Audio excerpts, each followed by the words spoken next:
Yeah, sometimes if you're lucky, the water's very close underneath the surface, but it's been very dry lately, so those actually sucked it quite nice and dry.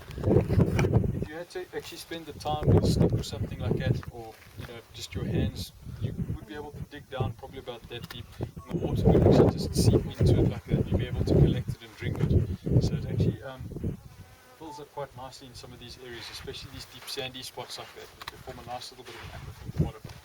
And this area over here would have actually been quite important for a lot of the Bushman people when they came through into these different sections. You can imagine it's a very harsh, dry environment here. You've seen the reserve that we've been driving through. If it wasn't for the water holes that we manually kept pumped, the animals wouldn't have anything out here to drink. So it's very, very important for game and people, an area like this where they can draw water on. Obviously, water being the source of all life, we cannot live without it. There's a couple of animals out here, and also we have a really good view of them here. It's quite surprising, correct? They're what we refer to as being desert adapted, so that animal can actually get all the moisture that it needs from the food that it eats. So technically, never ever has to drink water, that animal. But everything else out here, including the early human settlers in this area, they were very fortunate and obviously they needed it. So the guys, when they came through into this area, the Bushmen, you always see them as these little guys living in these harsh desert environments and climates.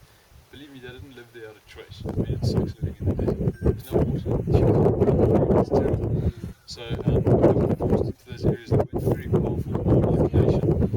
They were forced into those areas by the other tribes in that out here. So they had to make do with what they had.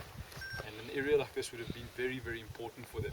And you can see by just some of the drawings over here, you can see some of the